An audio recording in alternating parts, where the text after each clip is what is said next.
ठेकेदारी ना बाबा ना मेरे से नहीं होगी।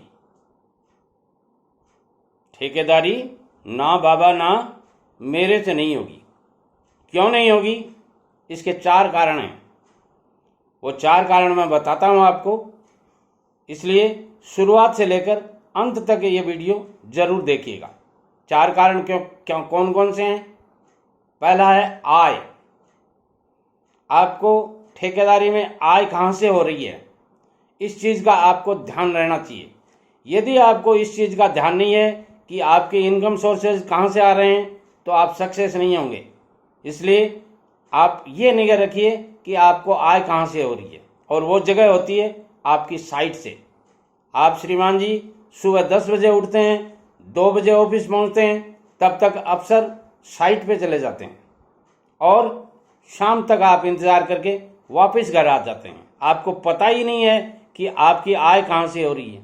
आपकी आय हो रही है साइट से।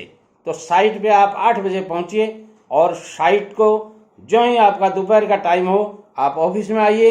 12 बजे आप 8 बजे साइट पर पहुंचकर 12 बजे आप ऑफिस में आ जाइए, और ऑफिस में आपकी आय होगी, क्योंकि आपने जो बिल पुटअप किए हैं उनका पेमेंट होना है, वो आपकी आय का माध्यम है। वो आप पेमेंट्स लीजिए और उसके बाद में आप घर जाके आराम कीजिए, बैंक में अपने मुनीम जी को भेजिए और आपकी आय शुरू हो गई।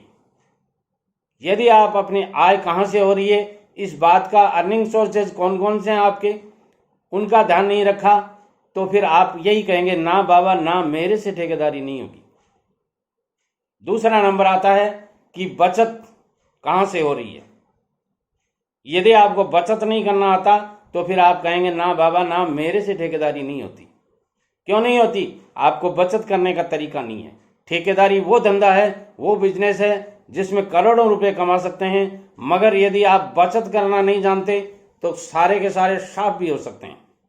इसलिए बचत करना बहुत जरूरी है। वो बचत आप कैसे कर सकते हैं, मैं बता सकता हूं आपको। बचत आप ऐसे कर सकते हैं, जहां आपको बाइक से जाने की जरूरत है आप गाड़ी मत ले जाइए, बचत हो जाएगी। जहां आपको ट्रैक्टर ट्रॉली से काम हो रहा है वहां ट्रक को मत भेजिए, बचत हो जाएगी। जहां आपको 1 आदमी की जरूरत है 2 आदमी मत भेजिए, बचत हो जाएगी। ऐसे हजारों ऑप्शन हैं आपके पास, उनसे आप बचत कर सकते हैं। फिजूल खर्ची मत कीजिए। यदि आप ऐसा नहीं करते हैं तो बचत करना आप जानते ही नहीं। जब बचत करना आप नहीं जानते हैं तो कितना ही कमा लो, सारा खर्च हो जाएगा। बार्गेनिंग करना जरूर सीखिए, ठेकेदारी में जरूरी है। कोई भी भाव आप तय करते हैं उसमें बार्गेनिंग करना बहुत जरूरी है। अगले ने मांगा सीमेंट क्या भाव है, आपने पूछा, उन्होंने बता दिया और आपने दे दिया। नहीं, ऐसा नहीं। आप 3 जगह ट्राई कीजिए, तीनों जगह में जो आपको सही लगती हो सच सच बताइए उनको जाकर कि यही मैं जेके सीमेंट ले रहा हूं और दूसरी जगह फला रेट में मिल रही है, इतने कट्टे मुझे लेनी है, कैश पेमेंट करता हूं। आप बोलिए, आप देवें तो मैं फर्स्ट आपके पास आया हूं, नहीं तो सेकंड ऑप्शन मेरे पास तैयार है। इस तरह आपको अपने बिजनेस में बचत की जा सकती है। अगले ने मांगा, आपने चेक काट के दे दिया, लो साहब 10% तो खा लिया, आपने कमा लिया। 10% तो पक्का कमा लिया। किसने? आपने नहीं, आपके सामने वाले ने कमा लिया, और आप बचत करना नहीं जानते हैं।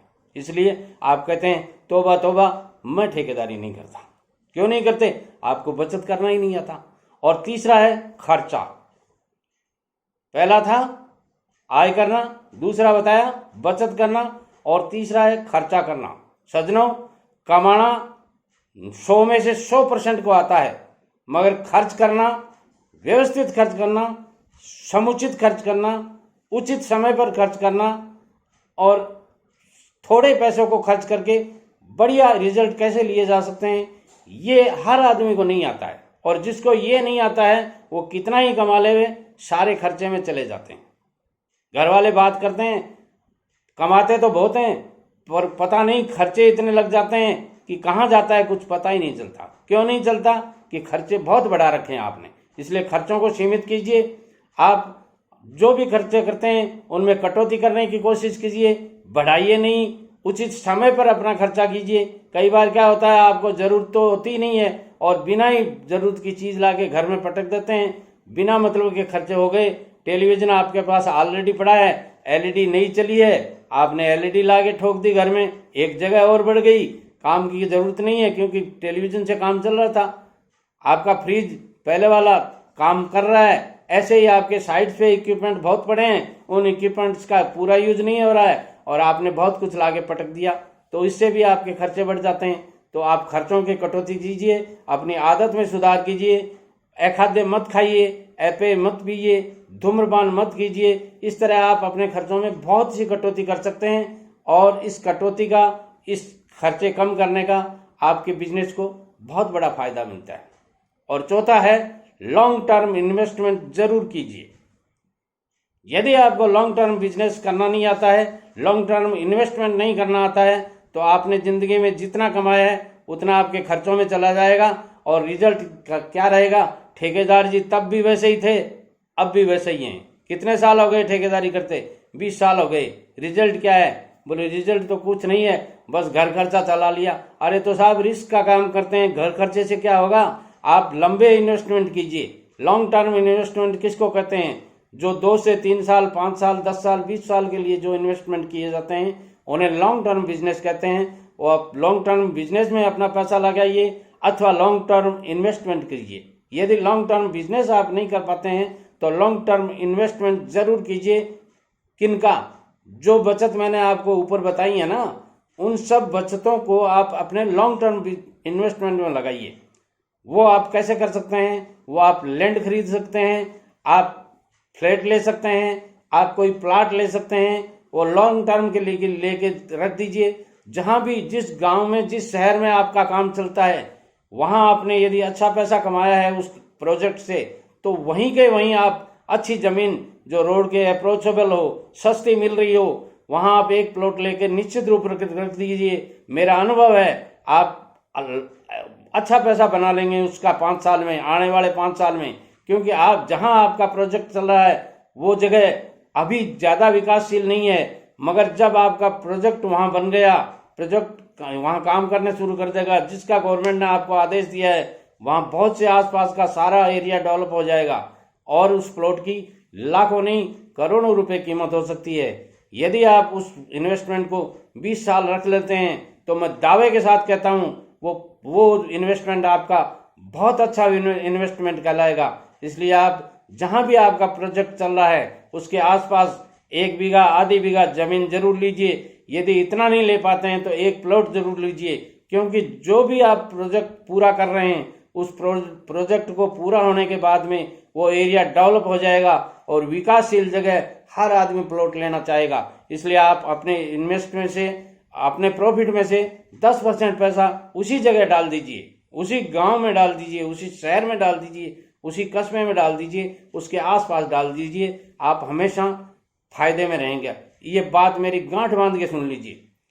इसके बाद आपको मशीनरीज की बहुत जरूरत होती है, तो आप लॉन्ग टर्म मशीनरी जो बहुत लंबे समय तक आपको काम दे सकती हैं, ऐसी मशीनरी खरीदिए। आप परेशान मत होइए।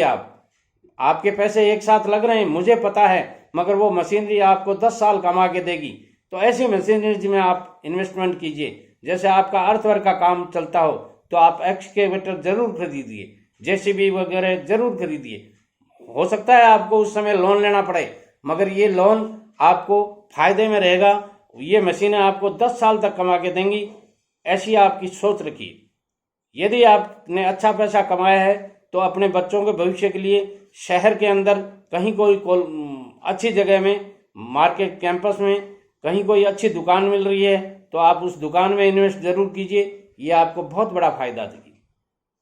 आप SIP के थ्रू इन्वेस्टमेंट कर सकते हैं, आप इक्विटी खरीद सकते हैं, आप RD वगैरह करके अन्य इन्वेस्टमेंट कर सकते हैं। यदि आप इस तरह के इन्वेस्टमेंट करेंगे तो आप ये नहीं करेंगे तोबा तोबा मैं ठेकेदारी नहीं करता।